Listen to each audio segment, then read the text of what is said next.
नमस्कार नेपाली मित्रों, दोस्तों। नेपाल आने वाले 10 साल में वो करने वाला है जिसे करने के लिए भारत, चीन, अमेरिका जैसे देश 50 बार सोचते हैं।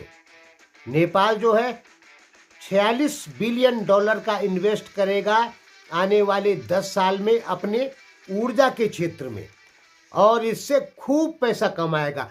खूब का मतलब इतना खूब दोस्तों कि जो नेपाली लोगों ने सोचा भी नहीं होगा।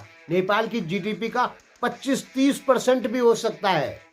ध्यान में रखिए, लगभग 46 बिलियन डॉलर का इन्वेस्ट होगा नेपाल का। 46 बिलियन डॉलर का इन्वेस्ट करने के लिए भारत, चीन, अमेरिका जैसे देश भी 100 बार सोचते हैं। ये 46 बिलियन डॉलर कितना है? ये है नेपाल का एक साल का घरेलू उत्पादन, सकल घरेलू उत्पाद यानी जीडीपी। यानी नेपाल की एक साल की जीडीपी होती है 45-46 बिलियन डॉलर। उतना ही पैसा नेपाल ऊर्जा के क्षेत्र में खर्चा करेगा और लगभग 28,000 मेगावाट लाइट पैदा करेगा 10 साल के भीतर ही भीतर, जो कि 10 खरब, 15 खरब, 20 खरब रुपए से की होगी। दोस्तों, आपने कभी नहीं सुना होगा कि नेपाल ने इतना बड़ा इन्वेस्ट के बारे में आपने कभी नहीं सुना होगा। आपने सुना होगा ज़्यादा से ज़्यादा 4 खरब, 5 खरब, ठीक है। इससे ज़्यादा इन्वेस्ट नेपाल ने आज तक अपनी किसी भी परियोजना पे नहीं किया है। ये इतिहास में पहली बार होगा कि नेपाल 62 खरब रुपए का इन्वेस्ट करेगा। हालांकि ये पैसा नेपाल के पास में नहीं है। नेपाल के पास में लगभग 22 खरब रुपए नेपाली करेंसी होगा रिजर्व में। तो नेपाल इतना इन्वेस्ट कहाँ से करेगा? नेपाल ये इन्वेस्ट करेगा वर्ल्ड बैंक से, एशियन बैंक से।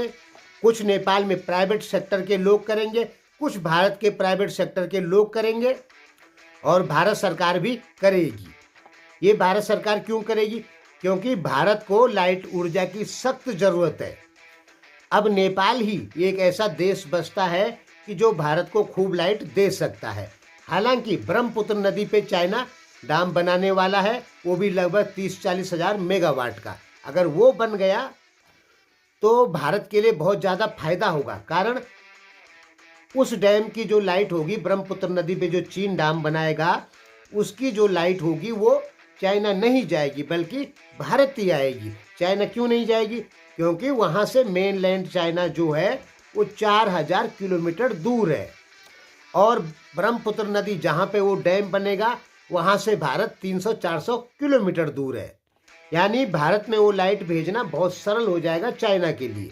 हाँ, यहाँ पे नेपाल को नुकसान हो सकता है। कुछ लोग कह रहे थे कि ब्रह्मपुत्र नदी पे डैम बनने से नेपाल को कोई नुकसान नहीं होगा, लेकिन होगा। वो तो हमने बता दिया कि नेपाल के लोग ऐसे हैं, चाइना गलत करे, अच्छा करे। नेपाल के लोग कहते हैं चाइना ने सब अच्छा किया। दोस्तों, अच्छा कुछ नहीं है। अगर ब्रह्मपुत्र नदी पे 30-40-50 हज़ार मेगावाट लाइट पैदा होने लग गई तो वो सारी लाइट भारत को जाएगी। भारत को ऊर्जा की सख्त जरूरत है, ये चीन अच्छे से जानता है। भारत और चीन के बीच में कितना भी टकराव क्यों ना हो, लेकिन व्यापार हमेशा बढ़ता है, घटता नहीं है। अगर ब्रह्मपुत्र नदी पर डैम बन गया, वहां से 30-40 हज़ार मेगावाट लाइट बन गई, वो सब लाइट भारत आएगी। हमने कहा भारत और चाइना कितना भी टकराएं, लेकिन व्यापारिक मामले इनके बिल्कुल सही है। तब नेपाल को नुकसान हो सकता है, तब नेपाल पे प्रेशर पड़ सकता है कि अपना सस्ता लाइट दोगे तो इतने में दो, नहीं दो तो मत दो। तब ये कह सकता है भारत, क्योंकि तब भारत के पास में एक और विकल्प मिल गया ब्रह्मपुत्र नदी से, चाइनीज डैम से लाइट खरीदने का।